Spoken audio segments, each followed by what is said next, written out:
जो तुमने दिया है, जैसे दिया है मैंने वैसे जिया है। जब तुम जिंदगी को इस तरह से अपना लेते हो, जब तुम जिंदगी को इस तरह से स्वीकार कर लेते हो कि सिवाय ईश्वर के कोई नहीं है जो कुछ भी करता है, कोई नहीं है। कोई नहीं का मतलब ये मत समझना कि ओमा जी नहीं कुछ करते हम तो कर लेते हैं कुछ कुछ।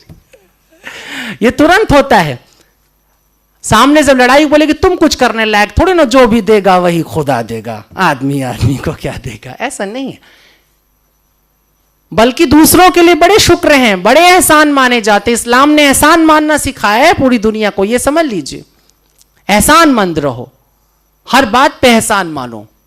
लेकिन हम इस मामले में बड़े खराब हैं, एहसान फरामोश हैं।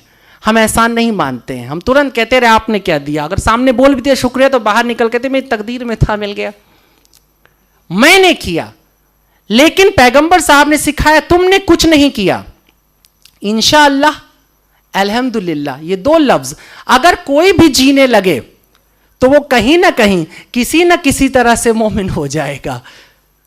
याद रखिए, आप मुसलमानों की भीड़ में शामिल हो या ना हो, लेकिन अगर आपका अकीदा यहां है तो जन्नत आपको भी मिलेगी।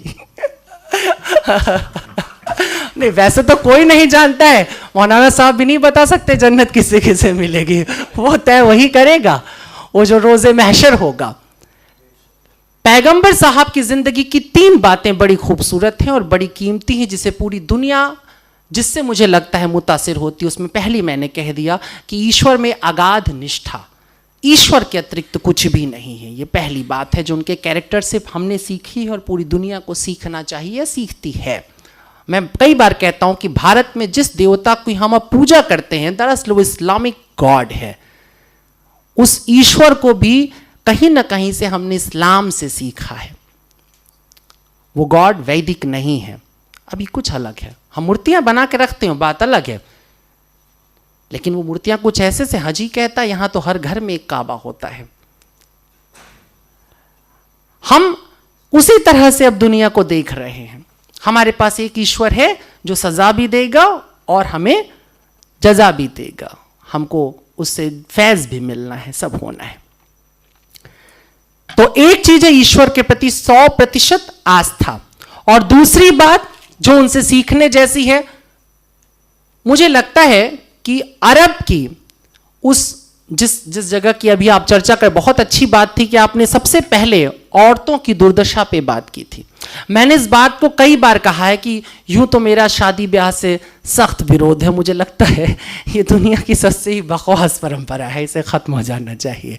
लेकिन फिर भी अगर कभी मेरा दिमाग फिर जाए और मुझे सचमुच शादी ब्याह करने की नौबत आ जाए तो मैं हमेशा निकाह चुनूंगा, क्योंकि बड़ा खूबसूरत है। हिंदू क्या बड़ा झमेला है, वो एक साथ घुमा देते हैं आंख के चारों तरफ, 7 जन्म के लिए एक आदमी के साथ आपको बांध देते हैं, बड़ी मुसीबत है, छूट नहीं सकते। जहन्नुम हो जाए जिंदगी लेकिन रहना वही है तुमको।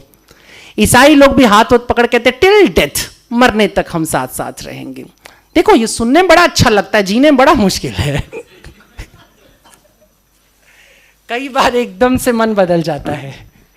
उदय जी एकदम चाव से सुन रहे हैं इस बात को। लेकिन ऐसा है, पर इस्लाम बड़ा क्लियर है, और उसके क्लियर होने की वजह थी, बहुत जरूरी था, क्योंकि औरतों की स्थिति बहुत खराब थी। तो सबसे पहले औरतों के हक में जो बात होती है वो हमको 1450 साल की रवायत के, आज के समय से मत सोचो, उस जमाने के मॉडर्निज्म पे जाओ, उस जमाने के मॉडर्न थॉट के ऊपर जाओ कि किस तरीके से पैगंबर साहब ने औरतों को उनका हक दिया और कहा कि नहीं, शादी होगी तो औरत तय करेगी। तय करेगी माने वो कबूल है बोलेगी तो कबूल, नहीं बोलेगी तो नहीं। और अगर कबूल है वो कहती है तो ये भी वो तय करेगी कि ये कितनी इंश्योर्ड होने वाली है शादी। वो मेहर की जो रकम, अभी तो सुनते कई जगहों पे 750 रुपए में निपट जाता है, और वो भी पहले ही दिन माफ करा लिया जाता है। देखो ये सब चलता रहता है ना, इसीलिए हमें मजबूरी में बात करना पड़ रहा है। किरदार रसूल अल्लाह, उन्होंने चाहा कि औरत अपने हक को तय करे, वो कहे कि मेरे को इतना इंश्योर करो कि यदि कल तुम्हारा मन फिर जाएगा, कल तुम किसी और औरत पर तुम्हारी लालसा जाग जाएगी और तुम मुझे छोड़ करके जाओगे, तो कम से कम मेरे जीवन के लिए, मेरे सुकून के लिए इतनी व्यवस्था रहनी चाहिए। ये नियम आता है, और ये बहुत बड़ी बात थी। आज जिसकी हम बात करते हैं, शादी ब्याह में अब कोर्ट जैसे बातें करता है कि नहीं भाई औरत को उसका हिस्सेदारी दे दो, ये कर दो वो कर, ये 1450 साल पहले सोचा जा रहा है। उस जगह जहां पे बेटी को पैदा होते ही जमीन में दफन कर दिया जा रहा है, जहां दामाद बनाना वो एक तरह से गाली की तरह हो जाता था। ये हालत जहां पर थी, जहां तमाम खूबसूरत लड़कियां लौंडियों की तरह रख ली जाती थी, उठा ली जाती थी एक जगह, और वहां पर यह नियम आता है। बर्नार्ड शॉ की आपने बात की, बर्नार्ड शॉ ने 2 लाइनें कही थी, एक लाइन आपने कहा था, मैं दूसरी लाइन के साथ बोलूँगा। उन्होंने कहा था कि इस्लाम दुनिया का सबसे खूबसूरत मजहब है और मुसलमान बदतरीन, सबसे बुरे लोग हैं। ये सुनने में कितना भी खराब लगे, लेकिन ये मजबूरी होती है।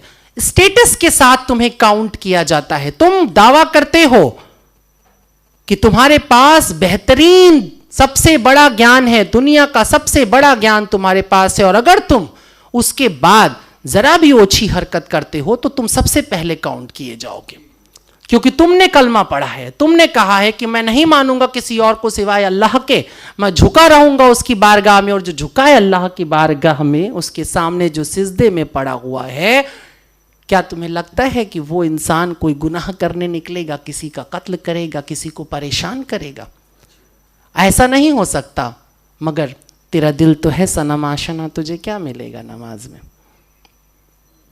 सिजदे में सिर झुके तो कुछ नहीं है। दुष्यंत कुमार की पंक्ति, ये सारा जिस्म झुककर बोझ से दोहरा हुआ होगा, मैं सिजदे में नहीं था आपको धोखा हुआ होगा। अरमानों के बोझ, ख्वाबों के बोझ, तमन्नाओं के बोझ, लालच के बोझ हमारी रीढ़ पर गिरते हैं और हम झुक जाते हैं और हम कहते हैं हम सिजदे में चले गए थे। खलील जिब्रान की एक बड़ी खूबसूरत लाइन है, और वो कहता है कि न मालूम क्या हैरत अंगेज बात है कि कुदरत में वो सब जिनकी रीढ़ नहीं होती उनकी खोल बड़ी मोटी होती है। इस्लाम ने कहा कि खोल पतली सी हो, रीढ़ मजबूत हो। सिजदे में जाना हारना नहीं होता है, सिजदे में वो जाता है जो बड़ा ताकतवर हो, और ताकत सिर्फ एक चीज़ की हमारे पास है, ईमान की, और कुछ नहीं। किरदार की ताकत से बड़ी कोई ताकत नहीं, चरित्र की ताकत से बड़ी कोई, तो और सिर्फ चरित्रवान आदमी ही सिजदे में जा सकता है। हम बहुत खुश हैं उसे देख के इबादत का फरेब, वो भी पर खूब समझता है खुदा है वो भी।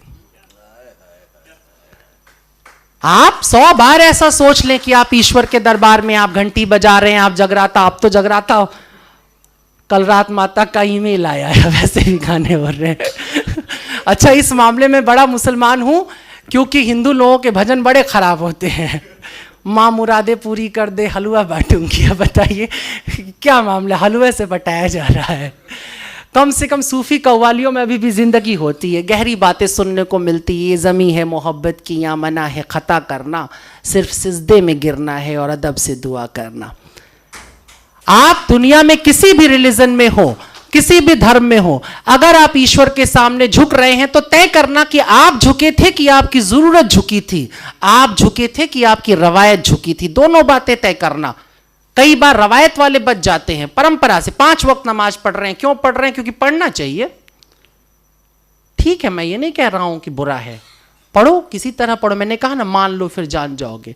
लेकिन अगर सचमुच नमाज पढ़ने में तुम्हें मजा आने लगा, आनंद आने लगा, रस आने लगा, और फिर तुम डूब जाने लगे, तो समझना अब तुम हो गए हो इस लायक कि तुम नमाज में जा रहे हो और तुम सिजदे में जा रहे हो। बादशाह अकबर सिजदे में था, शाम का वक्त है, नमाज के लिए झुका हुआ था। कोई पायल खनखनाती हुई एक आवाज़ आई और वो टकराई बादशाह से और गुजर गई। बादशाह ने नमाज पूरी की और घोड़ा उठाया और दौड़ पड़ा उस आवाज़ की तरफ। दौड़ता दौड़ता दौड़ता दौड़ता पहुंचा और आखिरकार उसने देखा एक बदहवास सी लड़की भागी जा रही है। बादशाह ने उसे पकड़ लिया, पकड़ करके उससे कहा कि ये बता, तुझे इतनी तमीज़ नहीं है, कोई इबादत पे झुका हुआ है और तू पैरों से ठोकर मारते हुए चली गई। उस लड़की ने कहा, माफ़ कीजिएगा, मैंने देखा नहीं आपको। दरअसल नदी के उस पार मेरा प्रेमी इंतज़ार कर रहा है और रात ढलने से पहले मुझे घर भी लौटना है, तो मैं इसलिए जल्दी जल्दी भागे चली जा रही थी। उसने, तुझे अपनी प्रेमी की इतनी सुध है कि तू रास्ते में पड़े हुए इबादत में झुके हुए आदमी को नहीं देख रही? उसने बोला, वो छोड़िए, पहले ये बताइए कि आप किस तरह की इबादत में थे कि आपको पता था एक लड़की यहां से भागी हुई जा रही है। मैं तो एक ऐसे आशिक के साथ जुड़ी थी, एक ऐसी मोहब्बत, एक ऐसे महबूब के लिए दौड़ रही थी जो आज नहीं कल खत्म हो जाएगा, और आप तो एक लाफानी मोहब्बत में गिरे थे, आप कैसे उठ गए? दरअसल यही मामला है। हम लोग अपने आप से झूठ बोलते हैं, धोखा देते हैं, और तीसरी बात यही पैगंबर ने सिखाई थी, अपने आप से झूठ नहीं बोलना है, अपने से धोखा नहीं देना है। इसलिए जो 5 फराइज आप रखे उनमें से 2 बड़े कीमती हैं मुझे जहां तक लगता है। एक है नमाज और दूसरी है ज़कात। रोजा में भी आप धोखा दे लेंगे, बहुत लोग देते हैं मेरे जानने वाले, उसी दिन ठीक बीमार पड़ जाएंगे जिस दिन रमजान शुरू होगा। और कई बार घर से पानी वानी पी के निकलेंगे, कह देंगे हाँ जी रोजे में है, रोजे में। लेकिन ज़कात, अब एक बात समझना कि नमाज में जाने में तो मैंने ये बताया, ज़कात देने में सिर्फ कई बार ये मान लिया जाता है कि भाई इतने % बन रहे हैं, ये अपने में से निकाल। लेकिन अब जरा खेल देखो, वो ईद आने से पहले पहले खरीदारियां हो जाएं, कुछ ज़मीन खरीद ली जाए, कुछ ये खरीद, जितना घट जाए कहीं से पहले घटा लिया जाए, बचा लिया जाए। उसके बाद जिस चीज़ का तुम काम कर रहे हो सबसे